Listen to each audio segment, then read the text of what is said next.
बिस्मिल्लाहिर्रहमानिर्रहीम। जैसी करनी वैसी भरनी। दोस्तों ये तो आपने सुना ही होगा। तो दोस्तों इस वीडियो में हम इसी से मुताल्लिक बहुत खूबसूरत वाक़या बताएंगे जिसे सुनकर आपके ईमान में इजाफा होगा।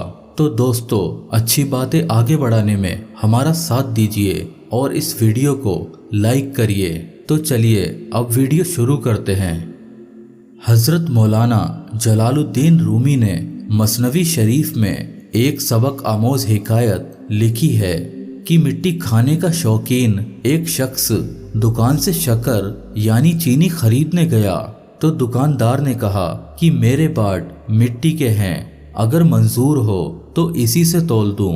यह सुनकर गाहक कहने लगा, मुझे शक्कर से मतलब है, चाहे किसी भी बाट से तौलो। उधर दुकानदार शक्कर लेने दुकान के अंदर गया। इधर मिट्टी खाने के शौकीन गाहक ने मिट्टी के बाट को चाटना शुरू किया।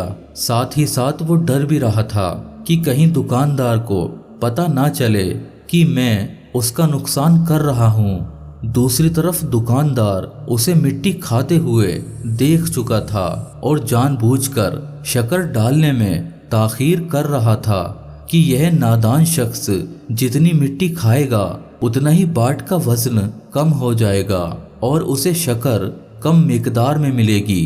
और जब घर जाकर यह शक्कर तोलेगा तो उसे पता चलेगा कि हकीकत में ये अपना ही नुकसान कर आया है।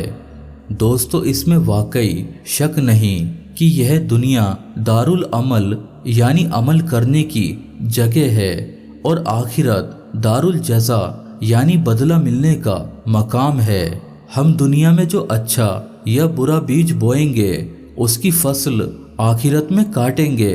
बाज़ अवकात तो दुनिया में भी बदला मिल जाता है। अच्छा या बुरा बदला मिलने को हमारे यहाँ जैसी करनी वैसी भरनी, जैसा करोगे वैसा भरोगे कहा जाता है। यही बात रसूल अकरम सल्लल्लाहु अलैहि वसल्लम ने इन अल्फाज में बयान फरमाई है, नेकी पुरानी नहीं होती और गुनाह भुलाया नहीं जाता। जज़ा देने वाला यानी अल्लाह ताला कभी फना नहीं होगा, लिहाजा जो चाहो बन जाओ, तुम जैसा करोगे वैसा भरोगे। दोस्तों इसी से मुताल्लिक एक और वाक़या मुलाहाज़ा फरमाइए। अरवा नामी एक औरत ने हज़रत सैयदना सईद बिन ज़ैद से घर के बाज़ हिस्से के मुताल्लिक झगड़ा किया। आपने इरशाद फरमाया, यह ज़मीन इसी को दे दो।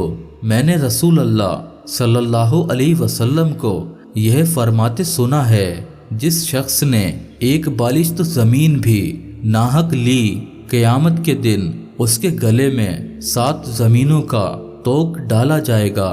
इसके बाद आपने दुआ फरमाई, या अल्लाह ताला अगर ये झूठी है तो इसको अंधा कर दे और इसकी कब्र इसी के घर में बना दे।